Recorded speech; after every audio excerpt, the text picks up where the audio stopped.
유엔 본부에서 열린 총회에서 러시아의 인권이사회 이사국 자격이 정지됐습니다. 안전보장이사회 상임이사국이 유엔 산하기구에서 퇴출되는 것은 러시아가 처음입니다.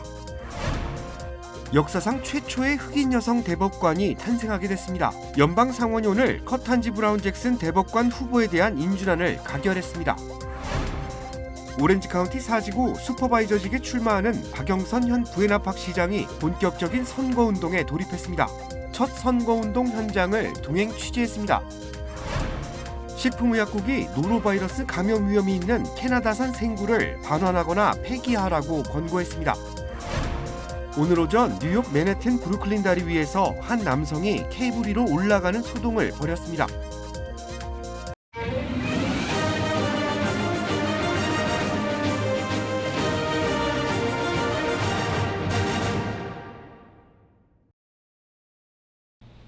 시청자 여러분 안녕하십니까? KBS 아메리카 뉴스입니다. 러시아군의 우크라이나 민간인 학살을 뒷받침하는 증거들이 속속 드러나고 있는 가운데 유엔 본부에서 열린 총회에서 러시아의 인권이사회 이사국 자격이 93개 나라의 찬성으로 정지됐습니다. 안전보장이사회 상임이사국이 유엔 산하기구에서 퇴출되는 것은 러시아가 처음입니다. 한보경 기자가 보도합니다. 현지 시각 7일 열린 유엔 긴급특별총회에서 러시아의 유엔 인권이사회 이사국 자격을 정지하는 내용의 결의안에 93개 나라가 찬성표를 던졌습니다. 24개 나라가 반대했고 58개 나라가 기권했습니다. 기권과 불참을 뺀 나라들 중 3분의 2 이상이 찬성하면서 러시아의 인권이사회 이사국 자격은 박탈됐습니다. 우크라이나 부차 지역에서 러시아군의 민간인 학살 의혹에 대한 증거들이 이번 결의안의 배경입니다. Thousands of peaceful residents have been killed, tortured, raped, abducted, and robbed by the Russian army. Serve as an example of how dramatically far the Russian Federation has gone from its initial declarations in the human rights domain. 러시아는 지난 2011년 리비아에 이어 인권이사회에서 퇴출된 두 번째 나라가 됐습니다. 특히 유엔 산하기구에서 안전보장이사회 상임이사국이 자격이 정지된 건 이번이 처음입니다. 미국이 추진한 이번 결의안에 대해 우리나라와 서방 국가들은 찬성했고 중국과 북한, 이란 등은 반대했습니다. 러시아의 우크라이나 침공을 비판하는 최근 두 건의 총회 결의안 표결에서는 기권했던 중국이 이번엔 반대표를 던졌습니다. 회원국 간 대립만 불러올 거라고 공개 발언을 통해 주장했습니다. 러시아는 결의안이 채택된 직후 불법적인 조치라고 반발하며 곧바로 인권이사회 탈퇴를 선언했습니다. 뉴욕에서 KBS 뉴스 한보경입니다. 연방의회가 러시아에 대한 최혜국 대우를 박탈하는 법안을 압도적인 찬성으로 통과시켰습니다. 바이든 대통령이 서명하면 법률로서 확정됩니다. 최혜국 대우는 두 국가 사이의 무역 관계에서 제3국에 부여하고 있는 조건보다 불리하지 않은 대우를 해주는 것을 말합니다. 이 법안이 시행되면 미국은 러시아에서 수입되는 연간 300억 달러에 가까운 원유 등 물품에 대해 높은 관세를 부과해 수입을 제한함으로써 제재 효과를 거둘 수 있게 됩니다. 신임 주한 미국 대사 지명자가 인준 청문회에서 강력한 대북 제재의 필요성을 강조했습니다. 한미일 간의 협력, 중국과의 협조도 필요하다고 언급했습니다. 보도에 이정민 기자입니다. 미 상원 인준청문회에 출석한 필립 골드버그 주한 미국 대사 지명자는 북한의 이딴 도발이 매우 우려스럽다며 강력한 제재의 필요성을 먼저 강조했습니다. 북한이 미국이 요구하는 전제 조건 없는 협상을 거부하면서도 제재 해제는 바라고 있다는 게 제재의 효과를 역설한다는 겁니다. All of that said, North Korea wants those sanctions lifted, which is a reason to keep pressing.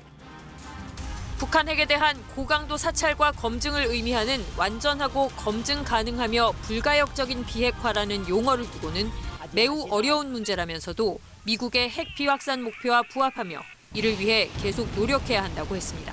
북한이 강하게 반발하며 그간 드물게 사용되어 온 표현을 미국의 정책 목표로 다시 제시한 겁니다. 직업 외교관 출신으로 세 차례 대사를 역임한 골드버그 지명자는 오바마 행정부 당시 유엔 대북 제재를 담당하기도 해 대북 강경파로 알려져 있습니다. 골드버그 지명자는 북한 도발에 견고한 한미일 동맹이 대응책이 될 거라고 말했습니다. 중국이 새 유엔 안보리 대북 제재를 반대한다고 비판하면서도 대북 문제엔 중국 협력이 필요하다고 강조했습니다. We do and we should continue to seek Chinese cooperation, not just on sanctions, but also their cooperation in moving forward with negotiations and getting back to some sort of discussion. 골드버그 지명자는 미국인들도 누리는 한국 문화의 예로 한복과 김치, BTS 등을 언급했습니다. 김치와 한복을 둘러싼 한중 갈등을 염두에 둔 발언으로 보입니다. 골드버그 지명자는 디지털 경제와 인프라, 반도체 등 한미 양국 간 경제 협력의 필요성도 강조했습니다. 워싱턴에서 KBS 뉴스 이정민입니다. 역사상 최초의 흑인 여성 대법관이 탄생하게 됐습니다. 연방상원이 오늘 커탄지 브라운 잭슨 대법관 후보에 대한 인준안을 가결했습니다. 윤범수 기자가 보도합니다. On this vote, the yeas are 53, the nays are 47, and this nomination is confirmed. 233년간 깨지지 않던 대법원의 유리 천장이 깨지는 순간 뜨거운 환호와 박수가 상원 회의장을 가득 메웠습니다. 모든 법적 인준 절차를 통과한 커탄지 브라운 잭슨 대법관 후보자는 앞서 은퇴를 선언한 스티븐 브라이어 대법관에 이어 오는 6월 연방 대법원 판사로 취임합니다. 인준안은 당초 통과에 난항이 예상됐지만 막상 뚜껑을 열어보니 공화당 상원의원 3명이 찬성표를 던지면서 예상보다 쉽게 통과됐습니다. 공화당 상원은 그동안 잭슨 후보자가 항소법원 판사 당시 범죄자들을 너무 많이 풀어주는 등 급진 성향이 강하다며 반대해왔습니다. 하지만 일부 의원들이 새로운 역사를 쓰자는 대의 명분에 더 무게를 두면서 입장을 바꾼 것으로 보입니다. I hope to inspire people to try to follow this path because I love this country. 바이든 대통령 입장에서도 이번 인준은 자신의 대선 공약 하나를 처리함과 동시에 중간 선거를 앞두고 당내 결집력을 도모하는 정치적 성과를 거둔 것으로 평가됩니다. 바이든 대통령은 내일 잭슨 후보자 인준안 통과와 관련한 기자회견을 열 예정입니다. Obviously, this is a tremendously historic day in the White House and in the country, and this is a fulfillment of a promise the president made to the country. 잭슨 대법관이 취임하면 연방 대법원은 사상 처음으로 백인 남성 대법관 비율이 절반 아래로 내려갑니다. 그러나 첫 여성 흑인 대법관 탄생에도 보수 6대, 진보 3의 연방 대법원 구성에는 변화가 없을 전망입니다. KBS 뉴스 윤범수입니다. 오렌지 카운티 사지구 슈퍼바이저직에 출마하는 박영선 현 부에나팍 시장이 본격적인 선거운동에 돌입했습니다. 박 후보는 지역 주민들을 만나 소중한 한 표를 당부했습니다. 박시문 기자가 취재했습니다. 스탠튼시의 조용한 주택가, 박영선 후보가 한 주택을 찾아 문을 두드립니다. 오렌지 카운티 민주당 협회장의 자택입니다. 같은 여성 이민자 출신인 에다 씨는 박 후보의 든든한 후원자입니다. As an immigrant woman, she is running to have the voices of many different communities. And myself, as an immigrant woman, I'm so proud to stand by her, to see her work and to make sure that she keeps on rising because she's making a difference in Buena Park.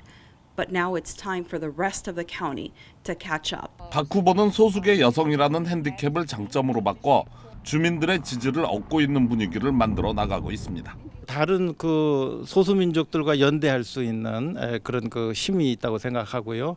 요즘과 같이 또 아시안 헤이트 크라임 같은 문제에 있어서도 또 적극적으로 또 나서서 문제를 해결할 수 있는 그런 장점이 있지 않을까 하는 생각이 듭니다. 오렌지 카운티 사지구 슈퍼바이저직에 도전하는 써니 박 후보의 선거 캠페인이 본격적으로 시작됐습니다. 박 후보는 주민들을 만나 커뮤니티의 문제점을 직접 귀로 들으며 소통해 나가고 있습니다. 박 후보는 주택 공급을 늘려 중산층들이 무너지지 않는 지역을 만드는 데 힘쓰겠다고 강조했습니다. So far, I believe she will do good. So she got my vote. 박 후보는 이와 함께 언어 지원을 통해 이민자들의 어려움을 해소하는 데 적극 나서겠다며 한인 유권자들의 지지를 호소했습니다. 저희 아시안표가 5만 5천 표가 있어요. 그중에서 한국표가 1만 8천 표 정도 돼요. 한인분들이 70%만 찍어주신다면 꼭 참여해 주시고 70% 하면 할 수 있습니다. 제가 그렇게 생각하고 있어요. 꼭 투표 부탁드립니다. KBS 뉴스 박수mon입니다. 식품의약국이 노로바이러스 감염 위험이 있는 캐나다산 생굴을 반환하거나 폐기하라고 권고했습니다. 이 굴은 캘리포니아주를 비롯해 워싱턴과 오레곤, 네바다 등 13개 주에서 유통된 것으로 확인됐습니다. 식품의약국 FDA는 캐나다 브리티시 컬럼비아주 베인즈 사운드 지역에서 채취한 생굴이 노로바이러스 감염에 노출된 것으로 확인됐다고 밝혔습니다. 이에 따라 FDA는 베인즈 사운드산 생굴을 제공하거나 판매하는 것을 금지시켰습니다. 노로바이러스에 감염되더라도 맛이나 냄새, 외관에서 차이가 없어 주의가 필요합니다. 이 지역에서 채취된 생굴 제품의 태그에는 BC 14-8, 14-15 등의 표기가 돼 있어 구입할 때 확인하는 것이 좋습니다. 노로바이러스는 화씨 145도, 섭씨 63도에서도 생존이 가능하기 때문에 조리를 해도 쉽사리 죽지 않습니다. 감염 증상으로는 설사와 구토, 메스꺼움과 복통이 있을 수 있으며 대부분 3일 이내 회복되지만 기저질환자의 경우 탈수로 이어질 수 있어 각별한 주의가 필요합니다. 자격을 정지당한 한인 변호사가 교통사고 의뢰인들에게 지급돼야 할 180만 달러 이상의 교통사고 합의금을 착복한 혐의로 기소돼 4년 6개월의 징역형을 받았습니다. 제1사 뉴욕 KBTV 전상희 기자가 보도합니다. 퀸즈 형사법원 유진 구아리노 판사는 선고 공판에서 최요한 전 변호사에게 최소 1년 6개월, 최대 4년 6개월의 징역형을 내렸다고 퀸즈 검찰이 밝혔습니다. 검찰은 또 피고가 횡령한 피해자들의 합의금을 온전히 상환하도록 요구하는 28건의 손해배상 판결에 서명했다고 전했습니다. 최 씨는 2015년 8월부터 5년 동안 최소 50차례에 걸쳐 교통사고 관련 의뢰인들을 속이고 180만 달러에 달하는 합의금을 가로챈 혐의로 기소됐으며 지난 1월 31일 자신의 혐의에 대해 유죄를 인정했습니다. 검찰에 따르면 최 씨는 2016년 11월 교통사고 피해자인 한 여성의 사건을 의뢰받은 뒤 상대 보험회사로부터 52,500달러의 합의금을 받았지만 의뢰인에게 돌아가야 할 35,000달러를 전달하지 않았습니다. 이후 최 씨는 2017년 11월 20일 변호사 자격이 정지됐지만 같은 방식으로 의뢰인들의 교통사고 합의금을 계속 가로챘습니다. 2018년 5월 최 씨는 또 다른 교통사고 피해 여성의 합의금으로 상대 보험회사로부터 7만 5천 달러를 받았지만 피해자에게 돌아가야 할 5만 250달러를 주지 않았습니다. 최 씨는 결국 2019년 3월 변호사 자격을 박탈당했습니다. 검찰에 따르면 피해자들은 최소 1,000달러에서 최대 5만 달러 이상의 교통사고 합의금을 받지 못한 것으로 확인됐습니다. 최 씨는 체이스, 캐피탈원, HSBC 등의 계좌에 총 180만 달러를 챙겼다고 검찰은 밝혔습니다. KBTV 뉴스 전상입니다. 오늘 오전 뉴욕 맨해튼 브루클린 다리 위에서 한 남성이 케이블 위로 올라가는 소동을 벌였습니다. 출근 시간대에 1시간가량 도로가 통제되며 시민들이 큰 불편을 겪었습니다. 이어서 뉴욕 KBTV 김은지 기자가 보도합니다. 오늘 오전 7시 15분경 뉴욕의 명물 브루클린 브릿지에는 이상한 추격전이 연출됐습니다. 이 소동은 마치 스파이더맨을 연상시키는 듯한 다리 위 한 20대 남성 때문인데요. 이 남성은 다리 위 육교가 아닌 케이블 위에 있었습니다. 뉴욕 일원에는 오늘 이른 아침부터 안개가 자욱하고 비가 내리는 날씨라 위험천만한 상황이었습니다. 현장에 출동한 경찰은 응급 구조 요원들과 함께 케이블 위로 올라갔으며 남성을 설득한 끝에 무사히 그를 구조했습니다. 구출된 남성은 다리에 힘이 풀린 듯한 모습이었으며 경찰은 곧바로 그의 손목에 수갑을 채우고 인계했습니다. 이 남성이 왜 다리 위로 올라갔는지는 아직까지 알려지지 않았습니다. 이날 이 아찔한 소동으로 인해 브루클린 방향 차선 2개가 약 1시간가량 폐쇄되면서 인근 FDR 드라이브까지 심한 교통체증이 빚어져 출근길 운전자들이 큰 불편을 겪었습니다. 이에 운전자들은 배터리 터널이나 인근 윌리엄스버그 브릿지로 우회해야 했습니다. 해당 남성은 현재 조사에 응하고 있는 상태며 아직 어떤 혐의가 부여됐는지는 알려지지 않았습니다. KBTV 뉴스 김은지입니다. 앤서니 파우치 국립알레르기 전염병 연구소 소장이 올가을 코로나19 재확산이 일어날 것이라고 경고했습니다. 파우치 소장은 한 TV 프로그램에 출연해 올가을도 지난 2차례 가을과 비슷할 것으로 예상하느냐는 질문에 가을에 날씨가 추워지면서 확진자가 증가할 것으로 봐야 한다고 말했습니다. 파우치 소장은 마스크 착용 의무화를 포함해 다른 실내 방역 규제가 대거 해제됐고 백신의 면역 효과가 시간의 경과에 따라 약화되기 때문에 코로나19가 확산하기 좋은 여건이라고 설명했습니다. 내년 세계 한상대회 개최지로 캘리포니아주 오렌지 카운티가 선정됐습니다. 내년 대회는 한국 이외의 지역에서 열리는 첫 번째 대회입니다. 대회 개최지 후보로는 오렌지 카운티를 비롯해 댈러스와 뉴욕, 애틀랜타가 올랐으며 최종 후보로 오렌지 카운티와 댈러스가 경합을 펼쳤습니다. 재외동포재단은 오렌지 카운티 선정 배경에 대해 미주 한인 역사가 가장 오래된 장소이자 우수한 산업 인프라를 구축한 점이라고 설명했습니다. 세계 한상대회는 전 세계 한인 경제인과 한인 기업인들이 참석하는 최대 비즈니스 네트워크 행사로 내년 대회는 10월 9일부터 12일까지 오렌지 카운티 애너하임에서 개최됩니다. 한국 대통령직 인수위원회가 정부 조직 개편을 새 정부 출범 이후로 미루기로 했습니다.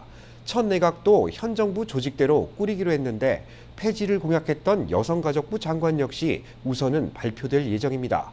김성수 기자입니다. 예정이 없던 기자회견을 연 안철수 인수위원장. 인수위 기간 중 정부 조직 개편을 추진하지 않겠다고 못 박았습니다. 이유는 경제와 외교 안보 상황 때문이라고 했습니다. 엄중한 상황을 고려해서 민생 안정과 외교 안보 등 당면 국정 현안에 집중하는 것이 바람직하다고. 조직 개편은 새 정부가 출범한 뒤 각계각층의 의견을 듣고 차분하고 심도 있게 추진하겠다고 밝혔습니다. 특히 야당 의견을 존중하겠다고도 했습니다. 이에 따라 조각 작업은 현행 정부 조직대로 추진됩니다. 폐지설이 돌았던 중소벤처기업부, 윤 당선인이 폐지를 공약했던 여성가족부의 장관 인선도 우선은 이뤄집니다. 특히 여가부의 신임 장관은 조직의 문제점을 파악하고 개편 방안을 만들게 될 것이라고 안 위원장은 말했습니다. 다만 여가부 폐지 공약을 재검토하는 건 아니라고 선을 그었습니다. 현재 여전히 유효하다. 그런데 이 문제에 관해서 또 많은 분들께서 지금 여러 견해를 표명하고 있기 때문에 이르면 오는 10일 일요일 내정이 끝난 경제부 총리와 일부 장관 후보들이 발표될 전망입니다. 윤 당선인이 직접 발표할 계획인데 국정원장의 경우 법적으로 당선인 신분에선 지명할 수 없기 때문에 취임 이유가 될 것이라고 당선인 측은 밝혔습니다. KBS 뉴스 김성수입니다. 부산대 의학전문대학원 입학이 취소된 조국 전 장관의 딸 조민 씨에 대해 고려대도 입학을 취소한 사실이 뒤늦게 확인됐습니다. 입학 전형 때는 학교 생활기록부에 허위 내용이 담겼다는 것이 이유인데 조 씨 측은 부당하다며 법원에 무효 소송을 냈습니다. 박찬 기자가 보도합니다.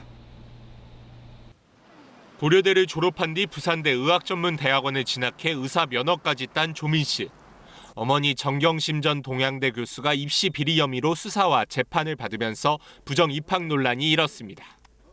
결국 지난 5일 부산대는 조 씨가 입학 전형 때 허위 서류를 냈다며 입학을 취소했습니다.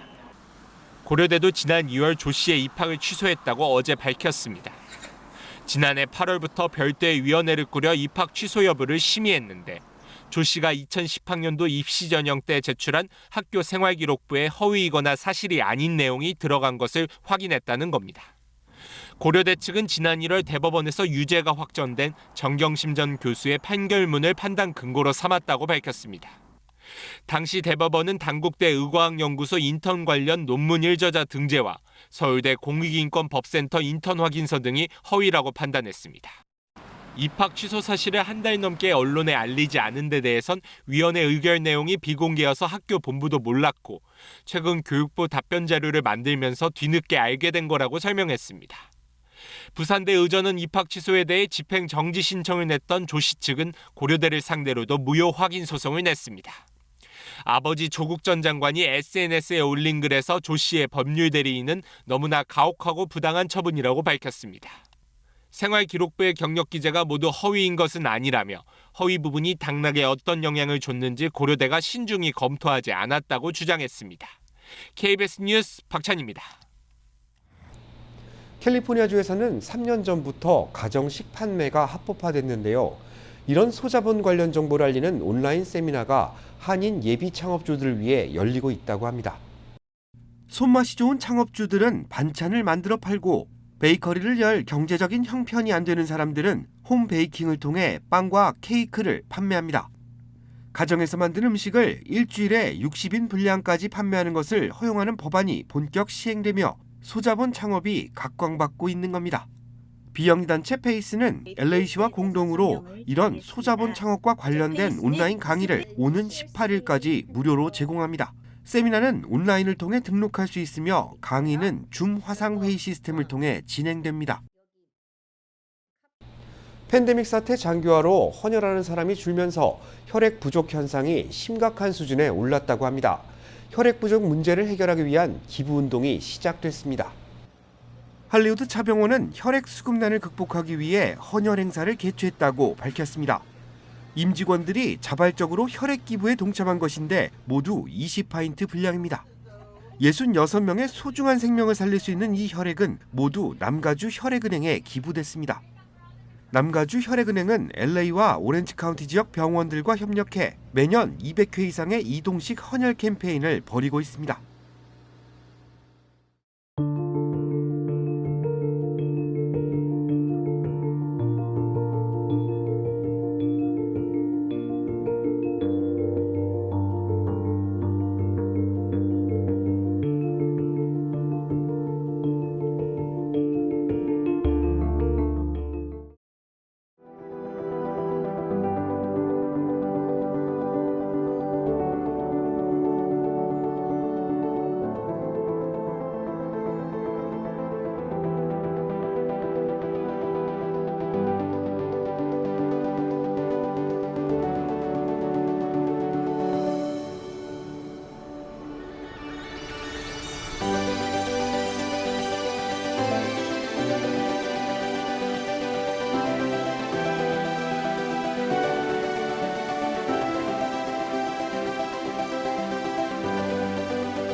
KBS 아메리칸 뉴스 마칩니다. 시청해주셔서 감사합니다.